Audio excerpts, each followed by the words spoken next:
வாழ வைப்பால் வாராகி. ஜெய் வராகி. ஹோரை அறிந்து செயல்படுவோமே. ஆனால் இப்போது ஓரைனா அப்புறம் என்னன்னு கேட்பாங்க. முதல்ல ஓரைனா என்னன்னு தெரிஞ்சுப்போம். நம்ம வானிலை சாஸ்திரம்னா கணக்கு அப்படி வச்சுப்போம், மேக்ஸு அப்படின்னு வச்சுப்போம். இப்போ சயின்ஸாக பேசுவோம். நாம் இந்த பூமியை 360 டிகிரியாக பிரிச்சுருக்குறாங்க. மேக்ஸாகவே சொல்கிறேன். யார் நம்ம ரிஷிகள் 360 டிகிரின்னு சொல்லிட்டு எந்த எக்யூப்மெண்ட்டும் இல்லாமல் இன்றைக்கி இருக்கிற சேட்டலைட்லேருந்து டெலஸ்கோப்பில் இருந்து இன்னும் அட்வான்ஸாக ஏஐலேருந்து என்னால் நிறைய வந்து போச்சு. எந்த ஏஐ சப்போர்ட்டும் இல்லாமல் பல யுகங்களுக்கு முன்பாக இப்போ நடக்குது கலியுகம். கிருதயுகத்திலே சொல்லியாச்சு. ஜாதகம் பார்க்க ஆரம்பிச்சிட்டாங்க பரசுராமர் காலத்திலே. பல யுகங்களுக்கு முன்பாக நம்முடைய இந்து தர்மம், இந்து சாஸ்திரம் பூமியை 360 டிகிரியாக கணக்கு போட்டு வச்சுட்டாங்க. நேரம் 180 இப்படி பிரித்தா 90ன்னு போட்டு வச்சுட்டாங்க. எப்போது? பல யுகங்களுக்கு முன்பாக, மனிதனே உருவாகாத காலங்களில் வெறும் தேவர்களோ ரிஷிகளோ மட்டும் வாழ்ந்த சமயத்திலேயே என்ன பண்ணிட்டாங்க? பூமிக்கு 360 டிகிரின்னு கணக்கு போட்டு வச்சுட்டாங்க. அதுக்கப்புறம் 10,000 வருஷம் கழித்து இப்போது நம்ம வாழ்ந்துடக்கூடிய கலியுகம் வந்ததுக்கப்புறம் ஆமாம் இது 360 டிகிரி தான் இப்போ நாம் வந்து அக்செப்ட் பண்ணிக்கிறோம். அப்போ எந்த அளவுக்கு ஜோதிட சாஸ்திரமும் நம்முடைய இந்து தர்மமும் வழிபாட்டு தெய்வங்களும் உண்மை அதான் உண்மைங்கிறத விட உண்மையை ஒத்துக்காமல் போங்க. நம்ம வாழ்க்கைக்கு அது வந்து க்ளோஸ்டாக வருது, ஒத்து வருது. நம்ம கூட அது வாழ்க்கைக்கு, நடைமுறை வாழ்க்கைக்கு அது சப்போர்ட் பண்ணுது அப்படிங்கிறத நம்ம தெரிஞ்சுக்கிறோம். இதில் தான் நிறைய ரகசியங்கள், நிறைய கஷ்ட நஷ்டங்கள். ஒருத்தர் ரொம்ப கஷ்டப்படுறாரு, அவரை ஜெயிக்க வைக்கிறதுக்கு இந்த ஓரைகள் பயன்படும். ஓரைனா இதே தான். 7 கிரகங்கள். ராகு கேதுக்கு ஹோரை கிடையாது. ஏன்னா அவங்களுக்கு சொந்த வீடு இல்லை, அதனால் ஹோரை கிடையாது. ஒரு ஹோரைக்கும் ஒரு தத்துவம் உண்டு. அப்போது செவ்வாய்க்கிழமை சந்திர ஓரையில் என்ன செய்யலாம், ஒரு புதன்கிழமை செவ்வாய் ஓரையில் என்ன செய்யலாம். அப்போ ஒரு ஹோரை என்பது 1 மணி நேரம் செல்லுபடி ஆகும். ஒரு சனி ஓரை இருக்குது, சனிக்கிழமை சனி ஓரை எப்போது? காத்தால 6 to 7. இன்னும் ஒரு ஜென்ரலாக ஒரு சப்ஜெக்ட் உங்களுக்கு சொல்லித்தரேன், ஒரு ஜோதிடம் சொல்லித்தரேன். ஒரு நாள் எந்த கிழமையோ, இன்றைக்கி சனிக்கிழமைன்னு வச்சுப்போம். இன்றைக்கி சனிக்கிழமை காலை 6 to 7 சனி ஓரை, மதியம் 1 to 2 சனி ஓரை, இரவு 8 to 9 சனி ஓரை. இது மாறாது. அப்போ நீங்கள் எளிமையாக கணக்கு வச்சுக்கணும்னா, எந்த கிழமையோ, அது வெள்ளிக்கிழமையாக இருக்கலாம், திங்களாக இருக்கலாம், புதனாக இருக்கலாம், ஞாயிறாக இருக்கலாம், எந்த கிழமையோ அந்த கிழமையின் ஹோரை. இப்போ வெள்ளிக்கிழமை உங்களுக்கு சுக்கிர ஓரை வேணும்னா காலையில் 6 to 7, மதியம் 1 to 2, ராத்திரி 8 to 9. இது 3ம் அந்த கிழமையின் ஹோரை.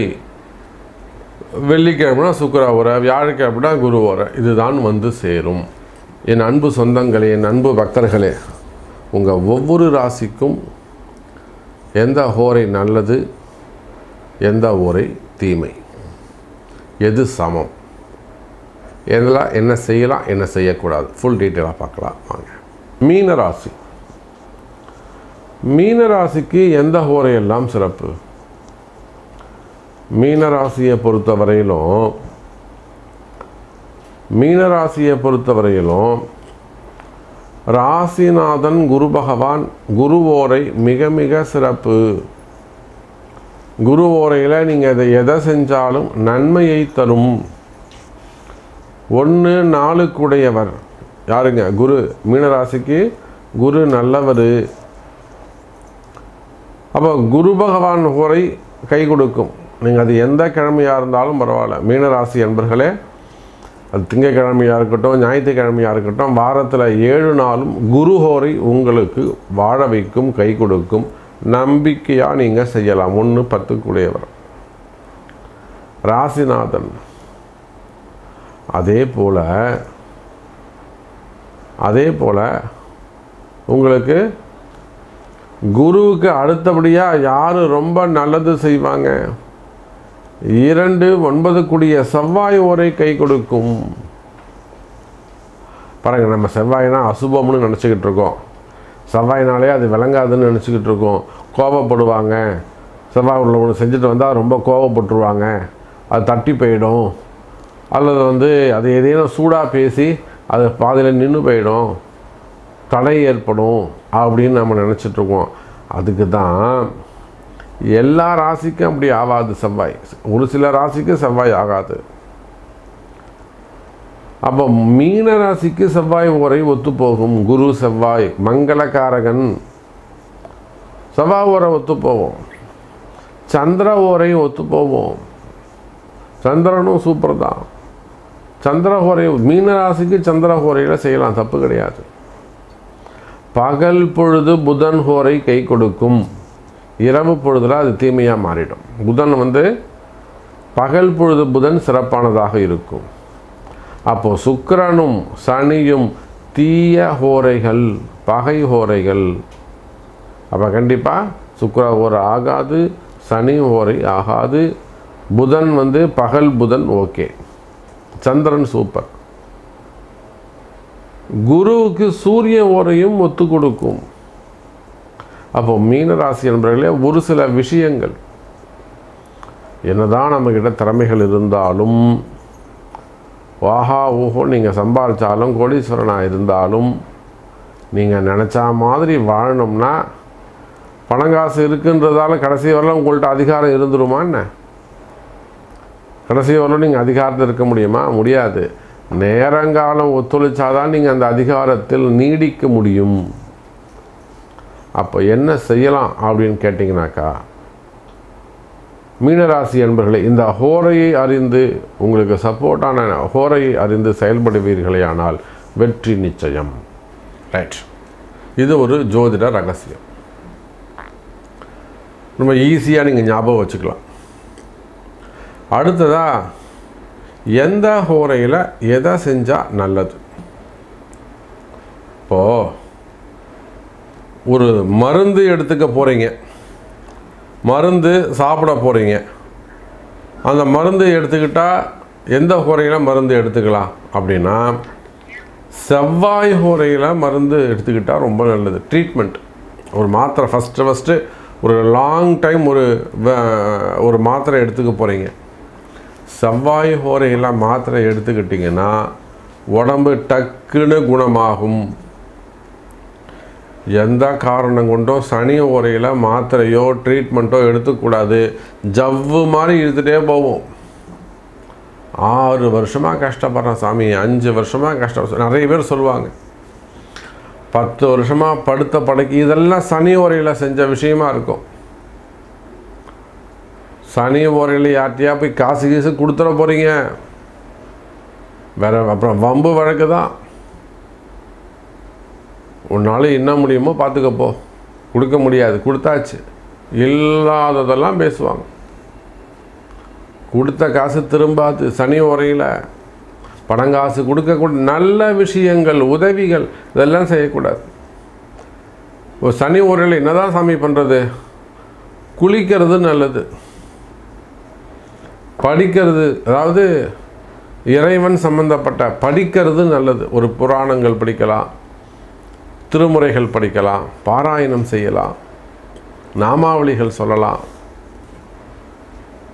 அதே போல் ஸ்நானம் செய்வது சிறப்பு, ட்ராவலிங் செய்வது சிறப்பு. சனி உரையில் கிளம்பி போகிற இடத்துக்கு நல்ல உரையில் போய் சேர்ந்துடலாம். ட்ராவலிங் செய்வது சிறப்பு, பிரயாணங்கள். அப்போ சனி ஓரை எதெல்லாம் ஆகாது அப்படின்னா, மருந்து சாப்பிட்றது, நல்ல விஷயங்கள் எதுவும் நம்ம செய்யக்கூடாது. பேங்க்கில் ஒரு கையெழுத்து போட போகிறோம், ஒரு அக்கௌண்ட் ஓப்பன் பண்ணுறோம், நல்ல ஹோரை பார்த்து செய்ய வேண்டும். அப்போ ஒரு ஹோரைக்கும் எது செய்யலாம், எது செய்யக்கூடாது, எந்த ஹோரை. இப்போ வேலை இல்லை, வேலை வேணும், நம்ம ஜாபுக்கு ஒரு அப்ளிகேஷன் போடுறோம், எந்த ஹோரையில் போட்டால் நமக்கு கிடைக்கும், நமக்கு உங்களுக்கு உங்கள் ராசிக்கு எந்த கிழமையில் எந்த ஹோரையில் போட்டால் அது சக்ஸஸ் ஆகும். தொடர்ந்து நான் வேலைக்கு ட்ரை பண்ணிகிட்டே இருக்கேன் சாமி, போட்டுக்கிட்டே இருக்கேன், எனக்கு வேலையே கிடைக்க மாட்டேங்குது, இந்த ஹோரையில் போட்டு பாருங்கள் உங்கள் ராசிக்கு. அல்லது ஒரு பிஸ்னஸை ஸ்டார்ட் பண்ணணும், ஒரு அட்வான்ஸ் கொடுக்க போகிறீங்க, இன்றைக்கி புதன்கிழமை கேட்டிருக்காங்க, நான் நாளைக்கு வியாழக்கிழமை கொடுக்கலான்னு இருக்கேன், எந்த ஹோரையில் போய் அட்வான்ஸ் கொடுக்கலாம். சாவி வாங்க போகிறேன், அவங்கள்ட்ட சாவி வாங்க போகிறேன், எப்போ சாவி வாங்கலாம், எந்த ஹோரையில் சாவி வாங்கலாம். அக்ரிமெண்ட்டு சைன் பண்ண போகிறேன், எந்த ஹோரையில் அக்ரிமெண்ட் சைன் பண்ணலாம். குழந்தைக்கு ஒரு அட்மிஷன் போட போகிறேன், அல்லது ஒரு பேங்க்கில் லோன் அடைக்க போகிறேன், இப்படி சொல்லவா. ஒரு நகை அடமானம் வச்சுருக்கீங்க, இல்லை இது இன்னும் ஒரு பொருள் ஃப்ளெட்ஜ் பண்ணி வச்சுருக்கீங்க, அந்த லோனை அடைக்கிறதுக்கு ஒரு கட்ட போகிறீங்க, அது எந்த ஹோரையில் செய்யலாம். இல்லை கடன் கடன் கடன் கடன் கடன் பிடுங்கி தின்னுது சாமி, ஆளையே முழுங்குது கடன். இந்த கடனை எந்த ஹோரையில் போயிட்டு நாம் கட்டினோம்னா அந்த கடன் அடையும். சார் சனி ஹோரையில் புதன் ஹோரையில் அந்த கடனை கொடுத்து பாருங்கள், கடன் டக்குன்னு அடைஞ்சிரும். புரியுதா? கடன் அடைவதற்கான எளிய மார்க்கம். பெரிய கடன் சுமையாக இருக்குது, வட்டி கொடுக்கக்கூடாது, 100 ரூபாய் இது அசலில் வச்சுக்கோ, நீ 100 ரூபாய் அசலில் வச்சுக்கோ. அப்படி சனி ஓரையில் கொடுத்து பாருங்கள், உங்கள் பாவத்தை பூரா வாங்கிப்பான். சனி பாவம், உங்கள் பாவம் பூரா அவன்கிட்ட போய் சேர்ந்துடும் சாமி. அதுக்காக நான் போய் ஒருத்தருக்கு உங்களை கெடுக்க சொல்லலை. நீங்கள் ஒருத்தட்ட ஒரு பெரும் பணம் வாங்கியிருக்கீங்க, உங்களால் பணம் கொடுத்தும் ஆளலை. ஒரு பேங்க்கை நான் 3 போயிட போகிறான், உங்கள் பாவத்தெல்லாம் வாங்கிட்டான்னா. அப்படி கிடையாது. உங்கள் பாவம் போச்சுன்னா கடனை அடைக்கிறதுக்கான வழி பிறக்கும். ஒரு இந்தியன் பேங்க் ஒரு எஸ்பிஐ இருக்குன்னா நீங்கள் போய் பாவத்தெல்லாம் எஸ்பிஐ வாங்கிடுமா என்ன? ஆனால் உங்கள் கர்மா குறையும், உங்கள் பாவம் குறையும் சனி ஓரையில். அதுக்காக இன்னும் பேங்க்கை மூடிட மாட்டாங்க. எதையுமே பாசிட்டிவாக நினைக்கணும், வாழணும்னு வழிகாட்டணும். அதுதான் வாழ வைப்பால் வாராகி. அம்மா நமக்கு அதை தான் சொல்லி கொடுத்துருக்காங்க.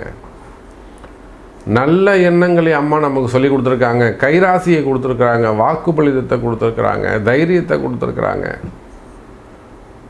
நம்பி வந்தவங்களை வாழ வைப்பால் வாராகி, அந்த வார்த்தையை சொல்லி கொடுத்துருக்குறாங்க, வாழ வைப்பால் வாராகி.